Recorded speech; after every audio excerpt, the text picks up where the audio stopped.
Okay, so I want to start today with, well, it's basically a math problem. It's a number I came across in our source material. And honestly, it stopped me in my tracks. The logistics of it just don't add up. I have a feeling I know which number you're looking at. 124,000. That's the number. According to tradition, that's how many prophets were sent to guide humanity. I mean, that's a stadium full of people. It's a massive, massive claim. A mid-sized city of prophets. Yeah. But, and here's the part that breaks the whole equation, we only have 4 books.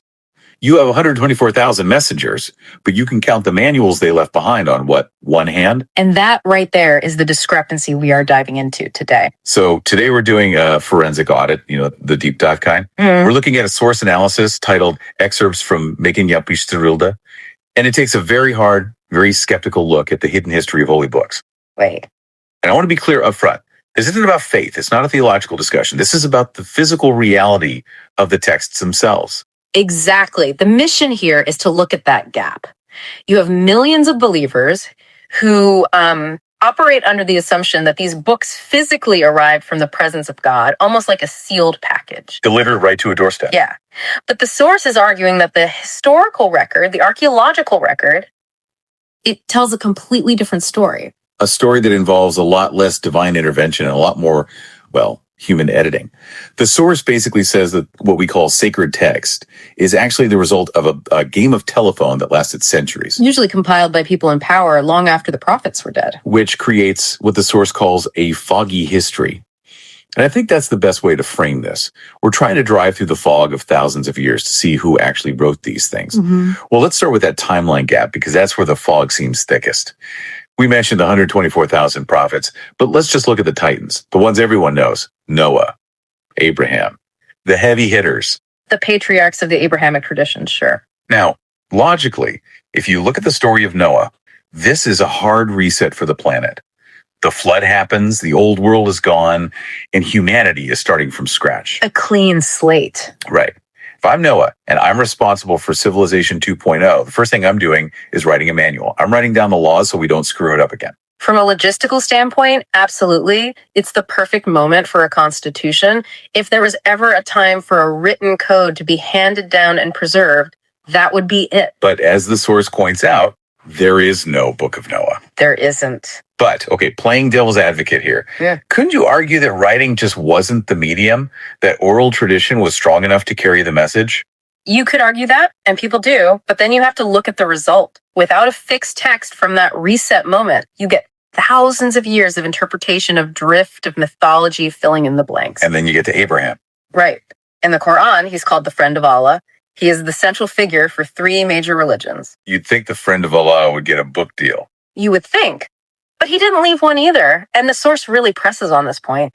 For the vast majority of these figures, these people who supposedly shifted the course of human history, we have 0 written evidence from their actual lifetimes. It's all based on things attributed to them much, much later. Exactly. Okay, fair point on the ancient history.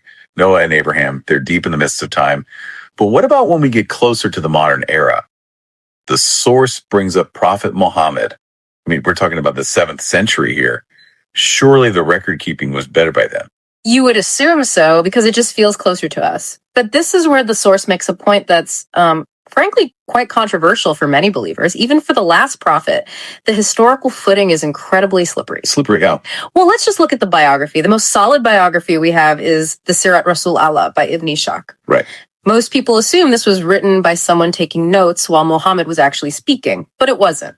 It wasn't written until 120 years after his death. 120 years. Okay, let's put that in perspective. That's like me trying to write the definitive quote-by-quote biography of a Civil War general today. Right. Based entirely on stories I heard from my neighbor who heard it from his grandfather. Precisely. And in a culture without state archives, the source reminds us there was no developed writing culture for record keeping in that geography at that time. It was an oral society. The telephone game again? It is the ultimate high-stakes telephone game. And it gets even more complex with the hadiths, the sayings and traditions. Those were compiled 100 to 200 years later. Wow. And the source describes the method of transmission as literally ear-to-ear rumors. So if the history of the most recent prophet, the one with the most evidence, is based on rumors recorded centuries later, then the source is asking us to imagine how foggy it is for prophets who lived thousands of years before that. Exactly. If the signal is that degraded after 120 years, what's the signal quality after 600 years? Or 1,000? Well, let's test that signal quality. The source does a deep dive into the Torah. And this part really surprised me. We always hear about Moses, the 10 Commandments, the tablets, but the source claims we don't even know if the guy named Moses actually existed. It is a bold claim, but it's backed by a very stark archaeological silence. You have to remember, the ancient Egyptians were bureaucratic obsessives. They wrote down everything. Everything. Harvest yields, minor squabbles, river levels. Yet the source notes there is not a single official document in their records about a prophet named Moses, the 10 plagues, or a massive slave exodus. That seems impossible to miss. If the Nile turned to blood, someone would have filed a complaint. You would think there'd be a memo, but the silence is deafening. And even the name Moses itself is suspicious from a linguistic perspective. Right, the source unpacked the etymology. Moses isn't a standard name. Not really. In the context of the language, the root, MSS, or Moses, it essentially translates to one who comes with water or drawn from water. This is more of a title. It acts more like a descriptor than a proper personal name. So we don't have his real name, we don't have a birth certificate, and we don't have Egyptian records of his rebellion. But believers would say, we have the Torah, the book is the proof. But that timeline gap strikes again here, doesn't it? It does, and this gap is even wider than the one with Muhammad. The source states that while Moses is said to have lived in the 13th century BC, the Torah as we know it, the compiled text, wasn't put together until roughly 600 years later. 600 years. That is an eternity. That's the difference between us and the Middle Ages. And we're not just guessing at that date. The source cites the work of linguist Avi Hurwitz. He analyzed the language used in the Torah, the syntax, the vocabulary, and showed that it largely belongs to the post-Babylonian exile period. It's like finding a diary supposedly written by King Arthur, but it uses slang from 2024. Exactly. You know, immediately it wasn't written when it claims to be. So why the gap? If Moses didn't write it down, who wrote it 600 years later? And more importantly, why? And this is where politics enters the chat. This is crucial for the source's main argument. The compilation appears to be a political act by the Kingdom of Judah. Okay, contextualize that for us. Well, the Israelites were returning from captivity in Babylon. They were a fractured people. The leaders needed to consolidate power, and they needed a unified national identity. They needed a story that said, we are one people and this land is ours. And the book becomes that story. Right. They took these scattered verses and oral traditions and compiled them into a book that suited their interests. The source mentions a really specific example of this political editing about the tribe of Judah. Yes. In the text, the tribe of Judah is elevated. Their heroism is highlighted. They're shown as the rightful leaders. It's very similar to how later dynasties, like the Umayyads in the Islamic tradition, would emphasize narratives that legitimize their own rule. History is written by the winners. It always is. But there's one edit the source mentions that I think is the most significant. It's the change regarding the sons of God. Can you explain this? Because it seems like they didn't just edit a name, they edited the entire theology. Oh, this is a massive shift. The source points out that earlier texts use the phrase sons of God or B'nai Elohim. In that ancient context, this implied divine beings, a mythological concept, maybe angels, maybe minor deities. Cosmic figures, universal. Yes. But later, in the Masoretic text, which is the authoritative Hebrew version of the Bible used today, this phrase was changed to sons of Israel. So it went from divine beings to the people of Israel. Think about the power move there. By changing that one phrase, they didn't just edit a story. They invented a theological justification for a nation state. Wow. They took a myth about cosmic beings and turned it into a political claim. We are the chosen ones. We have the divine status. It turns a story about gods into a story about national superiority. Exactly. It invents the concept of a chosen people distinct from the rest of humanity.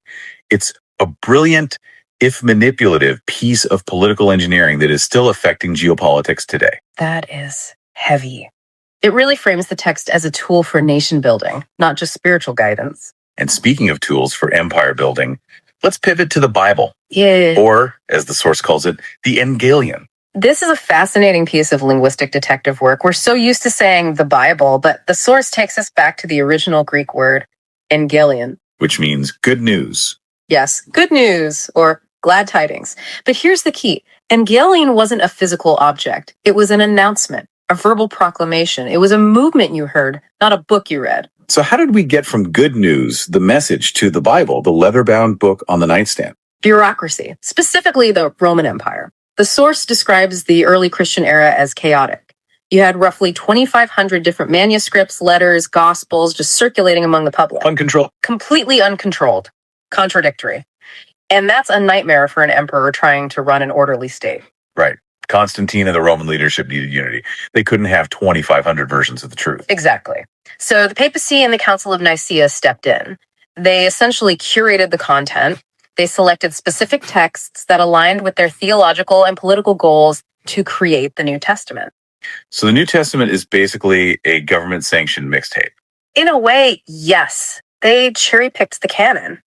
But the source points out that this created a tragic misunderstanding for the Arabs at the time. How so? Christian missionaries introduced this Evangelion to the Arabs. The word morphed into onsul. But the Arabs, coming from a different culture of revelation, they believed this was a celestial book sent down to Jesus in one piece. They thought it was a divine package delivery, unaware it was actually the minutes from a committee meeting in Rome.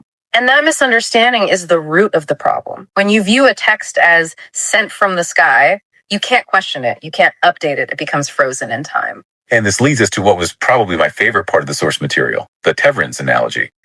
It sounds funny, but it explains the danger of this frozen thinking so well. I love this too. He also creates this hypothetical scenario to show how ridiculous literalism can get. So imagine Noah, just a regular guy trying to survive, writes a note in his diary.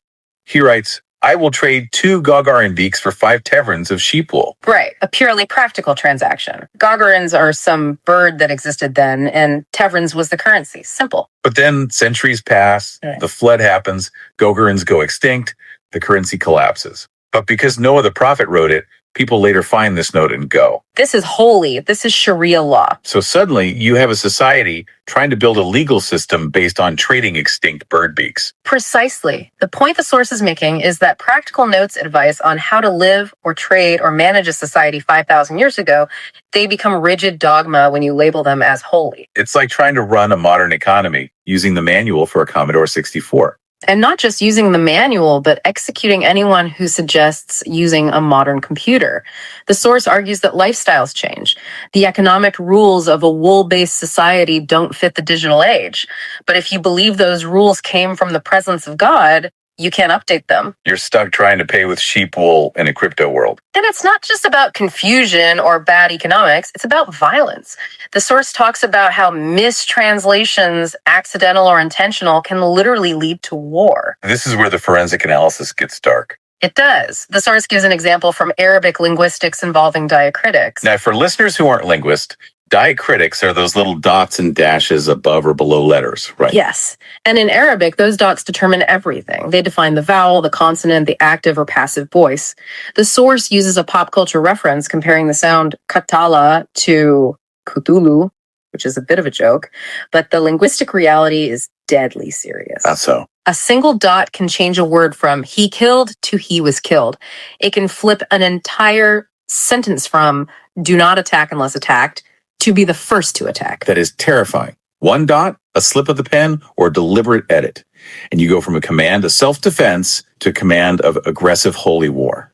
And the source argues that winning powers, the Umayyads, the Romans, the Kingdom of Judah, they exploited this ambiguity. They manipulated texts to fuel their wars. If you want to expand your empire, you don't want a holy book that says be peaceful. You want one that says conquer, so you move the dot. The source links this directly to modern conflicts, specifically referencing the ongoing tragedy in Gaza.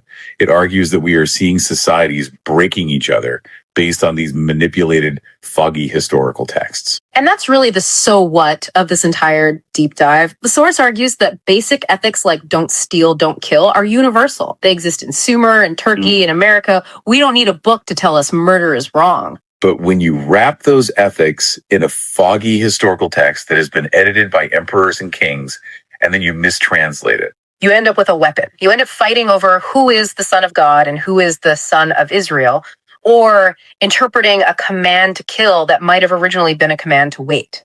It really makes you rethink the foundation of these conflicts. It's not just my God versus your God. It's my mistranslated, politically edited text versus your mistranslated, politically edited text. And that leads to the source's stark conclusion. It's a reality check, and it's not comforting. Yeah, the source is very blunt here. It says, no one is coming from the sky to fix things. That hit hard. Whether it's Gaza or any other conflict, the source insists that these events are the result of human choices. They're the result of historical manipulation.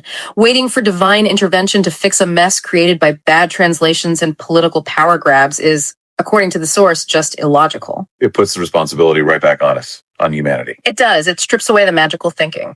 If we understand that history is written by the winners, by the Umayyads, by Rome, by the Kingdom of Judah, we can start to look at these texts with logic and skepticism. So we've gone from missing books and oral rumors to political edits and linguistic errors. It's a lot to process.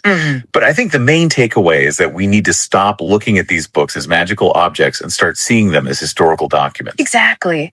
The foggy road of history, as the source calls it, requires us to use our brains. We have to question the provenance of the information we consume. Which brings us to the final thought I want to leave everyone with today. And I want you to really sit with this one. Go for it. If the holy rules that millions of people follow might just be mistranslated diary entries about bird beaks or political propaganda from 2,000 years ago designed to prop up a specific king, how much of our modern identity is built on a misunderstanding? That is the question. Are we fighting wars over Gogren beeps and Tevrans? The source ends with a call to action that I really appreciate. It encourages you, the listener, not to just take our word for it. Use the tools we have today. Use AI, use the internet, do the research, look up the Council of Nicaea, look up Avi Hurwitz. But be careful. All right, be careful. The source warns against falling into conspiracy theories. We're not talking about lizard people or flat earths here. This isn't about finding a secret code. It's about finding the historical truth using logic and evidence. Knowledge is the only way through the fog. Couldn't agree more. Thanks for joining us on this deep dive into the hidden history of holy books. It's been a heavy one, but hopefully it gave you a new lens to look at the past and the present. Go do your own research, stay curious, and we will catch you on the next deep dive.